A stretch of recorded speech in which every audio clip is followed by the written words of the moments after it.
welcome to Food for Thought. I'm your host, Sonia Seuss. Today we will be discussing healthy eating and the effects of certain foods on human development. Here today we have a special guest speaker. She is a nutritionist from California. Everybody put your hands together for Samantha Nina Sane. Thank you for joining us today on our show. It's my pleasure. Today the viewers are in for a great segment. Would you like to tell them what you're going to be doing on our show today? Sure. We will be discussing healthy foods and the effects it has on the human body. Sounds great. So to start us off, how would you define healthy eating? Well, the most crucial part to healthy eating is a balanced diet. Well, a balanced diet basically means that you're consuming food from all different food groups, from all four of them. And you're also consuming the right amount of food as well. Okay, so many nutritionists say that there are 5 food groups. Whole grains, fruits and vegetables, meat and alternatives, dairies, and fats and sugars. What do you think are the right quantities for all the different food groups? And can you go more in depth of what each food group consists of, as I'm sure our viewers are dying to know? Well, to start off with whole grains, you have to have at least 3 ounces per day. So, whole grain foods are rich in fiber, minerals, and vitamins. Those foods consist of bread, pasta, cereal, etc. Fruits and vegetables have a high vitamin, mineral, and fiber content. Yes, fruits and vegetables are extremely important since the nutrients in them are vital for your body to function well. Is it true that fruits and nutrients may protect us from developing heart disease, diabetes, and cancer? Yes, that's correct. Health departments recommend that we consume 5 portions of fruits and vegetables on a daily basis. A portion means either 1 large fruit or 3 tablespoons of vegetables. Interesting. It seems to me that eating fruits and vegetables can go a long way. Now on to protein. We need protein for the building and repairing of tissue in our body.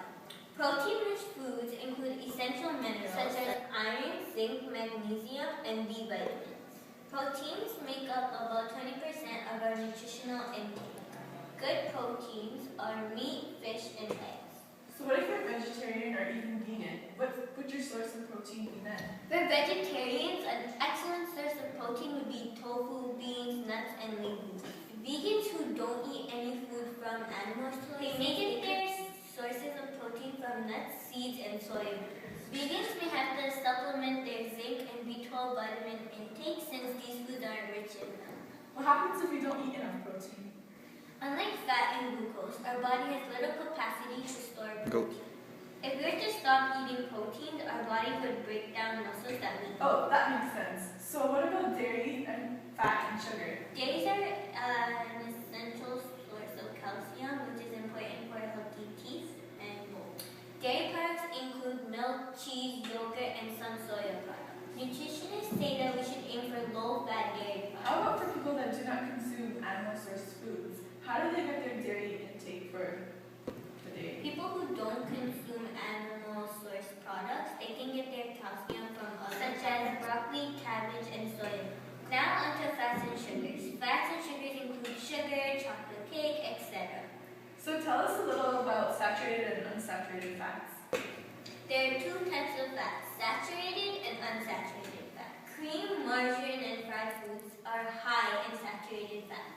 Vegetable oils and oily fish are high in unsaturated. Saturated fat consumption should be kept to a minimum level. Even foods and drinks such as sodas and sweets should be kept to a minimum because they're high in calories and also bad for your teeth. Wow, that was very informative.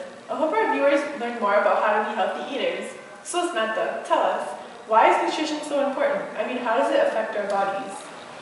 The negative impacts on the body are both physical and mental. Eating healthy goes a long way.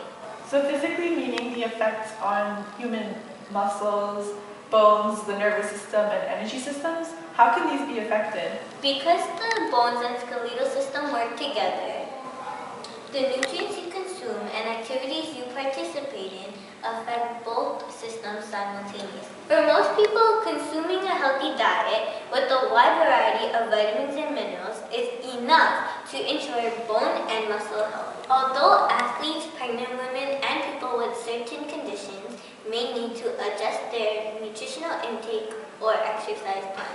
Oh, well, can you give us some foods that would benefit each of these systems?